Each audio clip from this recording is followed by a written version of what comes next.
Breaking news Jogulamba Gadwal జిల్లాలో ఘోర road ప్రమాదం చోటు చేసుకుంది. జాతీయ రహదారిపై 44వ నెంబర్ జాతీయ రహదారిపై కూడా బోరవెల్లి సమీపంలో అటుగా వెళుతున్న కారునైతే ఆర్టీసీ బస్సు బలంగా ఢీకొట్టింది. దీంతో ఒక్కసారిగా బస్సు ఢీకొట్టడంతో కూడా 20 మీటర్ల దూరంలో అయితే ఆ కారు ఎగిరిపడింది.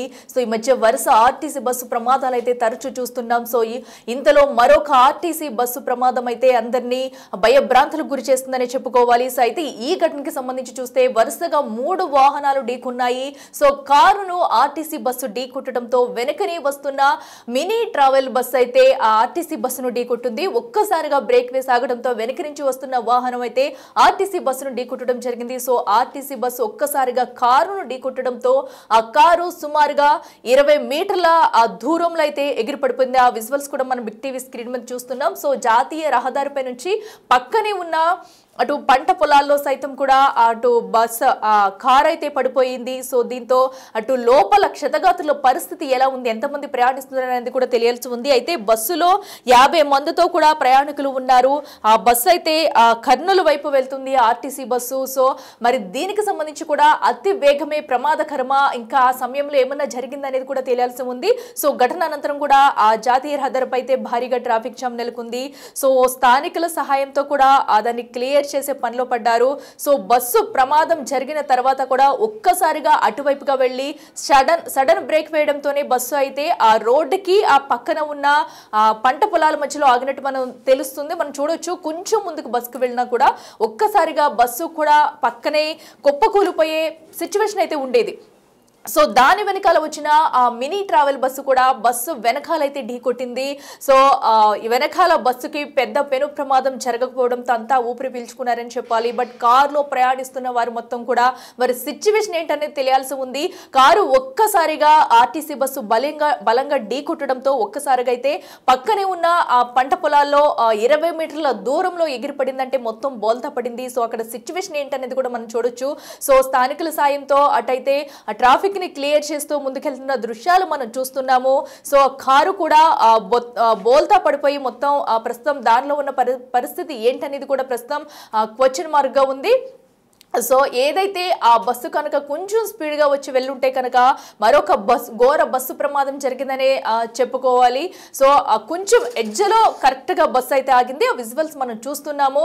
సో ఒకవేళ ఆ సమయానికి కరెక్ట్గా బ్రేక్ పడకపోయినా ఇంకేదైనా జరిగినా కూడా మరొక ఘోర ప్రమాదం ఈ రోజు చవి చూడాల్సి వచ్చేది. అయితే ప్రస్తుతం ఆ కారును బలంగా ఢీకొట్టడంతో సో అందులో వారికి గాయాలైనట్టు తెలుస్తుంది. సో ప్రస్తుతం వారి పరిస్థితి ఎలా ఉంది, అక్కడ ఘటనా స్థలంలో సిచ్యువేషన్ ఏంటనేది తెలిపేందుకు మా ప్రతినిధి శంకర్ ఉన్నారు. శంకర్ చూడండి, చెప్పండి, మనం చూస్తున్నాము ఒక్కదాని వెనకాల ఒకటి కూడా 3 వాహనాలు అయితే ఢీకున్నాయి.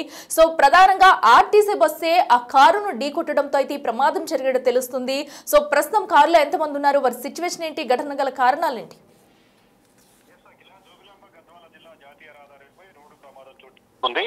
బోరవెల్లి సమీపంలో 3 వాహనాలు ఒకదాని వెనక ఒకటి ఢీకొట్టడంతో పూర్తిగా రోడ్ అంతా కూడా బ్లాక్ అయింది. మొత్తం రాకపోకలు కూడా నిలిచిపోయాయి. మొత్తంగా గద్వాల డిపోకు చెందినటువంటి ఆర్టీసీ బస్సు కర్నూలు వైపు 50 మంది ప్రయాణికులతో వెళ్తుంది. దానికన్నా ముందు ఒక కారులో కూడా హైదరాబాద్ నుంచి అతను కర్నూలుకు ప్రయాణిస్తున్నటువంటి సిచ్యువేషన్. ఈ సిచ్యువేషన్ లో ఒక్కసారిగా వెనక ఉన్నటువంటి ఆర్టీసీ బస్సు ముందర వెళ్తున్నటువంటి కారును ఢీకొట్టడంతో వెనకాలే ఉన్నటువంటి ఇంకో మినీ బస్ కూడా వెనకాలే ఆర్టీసీ బస్సు వెనకాల కూడా ప్రయాణం చేస్తుంది. వీళ్ళంతా కూడా హైదరాబాద్ నుంచి జోగులాంబ అమ్మవారి ఆలయ దర్శన నిమిత్తం వచ్చారు. ఈ మినీ బస్ కూడా సడన్ గా బస్సు ఆగడంతో వెనక నుంచి బలంగా ఢీకొట్టింది. దీంతో బస్సు కారును ఢీకొట్టడంతో పెద్ద ఎత్తున కారు 20 మీటర్ల వరకు పల్టీలు కొడుతూ కూడా పంట పొలాలకు వెళ్ళిపోయి పడిపోయినటువంటి సిచ్యువేషన్ మనం విజువల్స్ లో గమనించవచ్చు.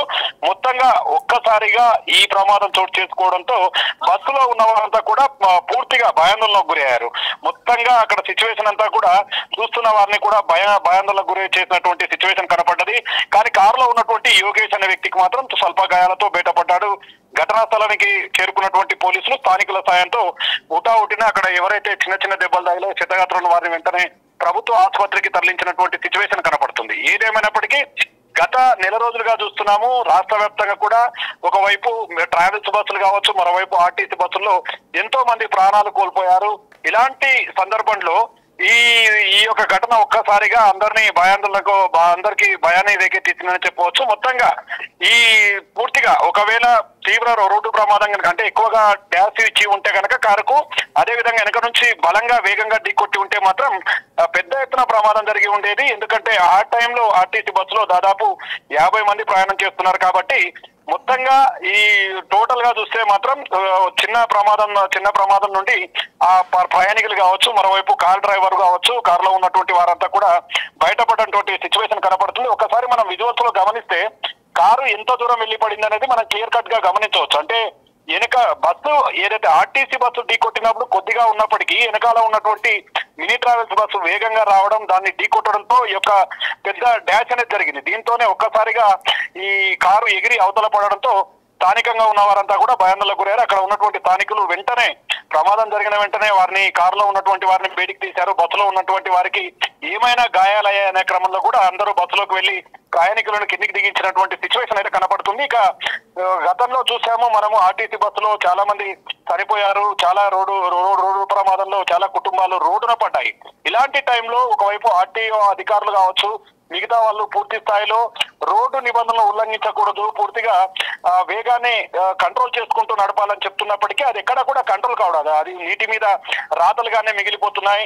ఏదేమైనప్పటికీ ఒక్కసారిగా ఈ ప్రమాదం నుంచి అందరూ తేరుకొని బయటపడడంతో అందరూ ఊపిరి పీల్చుకున్నారు.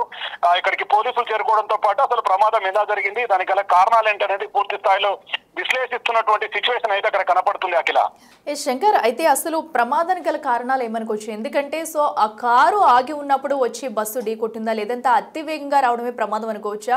ఎందుకంటే ఆ కారు ఏ విధంగా పక్కకు పడిపోయింది అనేది కూడా మనం చూస్తున్నాము, పల్టీలు కొట్టి. దీంతో ప్రమాద తీవ్రత ఎలా ఉందనేది కూడా మనం అనుకోవచ్చు. అయితే ప్రస్తుతం ప్రయాణికులందరూ క్షేమంగా ఉన్నారా? అసలు అక్కడున్న డ్రైవర్ కానీ ప్రయాణికులు కానీ ఏం చెప్తున్నారు? అంటే ఆ టైంలో మొత్తం ఈ ప్రమాదాన్ని కనుక గమనిస్తే మొత్తంగా ఇది గమనించకపోవడం వల్ల, అంటే ఎదురుగా వెళ్తున్నటువంటి వాహనాన్ని స్పీడ్ ను గమనించకపోవడం, వెనుక ఉన్న వాళ్ళు పెద్ద ఎత్తున వేగంగా ఉండడం, ముందర కారు కూడా పూర్తిగా వెనుక వస్తున్నటువంటి వాహనాన్ని, అంటే ఇదంతా కూడా కమ్యూనికేషన్ గ్యాప్, వెళ్తున్నప్పుడు డ్రైవింగ్ లోపం వల్లనే, ఒక డ్రైవర్ల అజాగ్రత్తల వల్లనే ఇది జరిగిందని చెప్పి కూడా స్థానికులు చెప్తున్నటువంటి సిచ్యువేషన్ కనపడుతుంది. మొత్తంగా ఒక్కసారి ప్రయాణికులు మాత్రం పూర్తిగా భయాందోళనకు గురయ్యారు. ఒక్కసారిగా జరిగినటువంటి వారంతా కూడా ఏం జరిగిందో తెలియలేనటువంటి సిచ్యువేషన్ లో బస్సులో ఉన్నటువంటి వారంతా కూడా ఆహాకారాలు చేశారు. కానీ వెంటనే అక్కడికి స్థానికులు చేరుకోవడం, వారికి ధైర్యం చెప్పడంతో కాస్త సద్దుమణిగింది. మొత్తంగా డ్రైవర్ల నిర్లక్ష్యమే ఇక్కడ కొట్టొచ్చినట్టుగా కనపడుతుంది. ఎందుకంటే ఈ ముందు వెళ్తున్నటువంటి వాహనాలు ఏ స్పీడ్ లో ఉన్నాయి, ఎలా వెళ్తున్నాయి, వాటి రైట్ సైడ్ వెళ్తున్నాయి, లెఫ్ట్ సైడ్, ఇవన్నీ గమనించకపోవడం. ఇంకోటి ఎక్కువ శాతం హైవేలలో పూర్తిగా ఒక వాహనానికి చాలా దూరం మెయింటైన్ చేయాలి, లేకపోతే సడన్ గా బ్రేక్ వేయడం లేదా ఎదురుగా ఏదైనా వాహనం వస్తే ఢీకొట్టడం ఎక్కువగా ఉంటుంది. కాబట్టి ఇలాంటివి గమనించకపోవడం వల్లే ఈ ప్రమాదం చోటు చేసుకుందని చెప్పి కూడా స్థానికులు, మరోవైపు పోలీసులు చెప్తున్నారు. అఖిల, శంకర్, అయితే ప్రస్తుతం అయితే ఆ ఘటనా స్థలానికి ఎవరైనా పోలీసులు చేరుకున్నారా? ఎందుకంటే ట్రాఫిక్ కూడా జామ్ అవుతుంది. మొత్తం అంతా క్లియర్ చేశారా? అండ్ అలాగే పోలీసులు ఏమైనా కేసు నమోదు చేసే అవకాశం ఉందా? అంటే ఘటన జరిగిన వెంటనే పెద్ద ఎత్తున ట్రాఫిక్ అంతా కూడా జాతీయ రహదారిపై నిలిచిపోయి అక్కడి వాహనాలు అక్కడ నిలిచిపోవడంతో పోలీసులు అక్కడికి చేరుకోవడంతో పాటు అక్కడ ఉన్నటువంటి వాహనాలను రోడ్డు పక్కలకు తరలించారు. మొత్తంగా పోలీసులు దీని మీద ఇప్పటికి కేసు నమోదు చేసి మొత్తంగా ఎవరిది తప్పు, దేనివల్ల యాక్సిడెంట్ అయిందనే కోణంలో కూడా పూర్తి స్థాయిలో ఎంక్వైరీ సిచ్యువేట్ చేస్తున్నారు. మొత్తంగా ఇప్పుడైతే అక్కడ ట్రాఫిక్ అంతా కూడా క్లియర్ చేసి పోలీసులు ఆ ప్రాంతాన్ని అంతా కూడా క్లియర్ చేసినటువంటి సిచ్యువేషన్ కనపడుతుంది. Akhila, okay, right Shankar, thank you. చూస్తున్నాం కదా, ప్రస్తుతం అయితే ఈరోజు పెను ప్రమాదమే తప్పిందని చెప్పుకోవాలి. ఈ ఘటనలో అయితే ఎవరికి అందరూ సురక్షితంగా ఉండడంతో అందరూ ఊపిరి పీల్చుకున్నారని చెప్పుకోవాలి. జాతీయ రహదారిపై అతి వేగమే ప్రధాన కారణంగా కూడా మనకి ఇక్కడ ఈ ఘటన గల కారణం అని కూడా తెలుస్తుంది. ఎందుకంటే కారు వెళ్తున్న సమయంలో వెనక నుంచి వెళ్ళిన ఆర్టీసీ బస్సు అయితే ఆ కారును ఢీకొట్టడం, దాని వెనుకనే అతి వేగంగా వస్తున్న మినీ ట్రావెల్ బస్సు కూడా ఆర్టీసీ బస్సును ఢీకొట్టింది. దీంతో 3 వాహనాలు ఒకేసారి అయితే ప్రమాదానికి గురైన చెప్పుకోవాలి. ఏదైతే ఈ ప్రమాదానికి సంబంధించి కూడా అందరూ సురక్షితంగా బయటపడ్డారు. దీంతో అక్కడున్న ప్రయాణికులంతా కూడా ఊపిరి పీల్చుకున్నారని చెప్పుకోవాలి. ప్రస్తుతం ఘటన అనంతరం కూడా ట్రాఫిక్ జామ్ కావడంతో త్వరితగతిన పోలీసులకు సమాచారం అందించడంతో వెంటనే అక్కడికి చేరుకుని ప్రస్తుతం హైవేపై అయితే ట్రాఫిక్ ను క్లియర్ చేస్తున్నారు. ఈ ఘటనకు సంబంధించి కూడా పోలీసులు అయితే కేసు నమోదు చేసి దర్యాప్తు చేస్తున్నారు.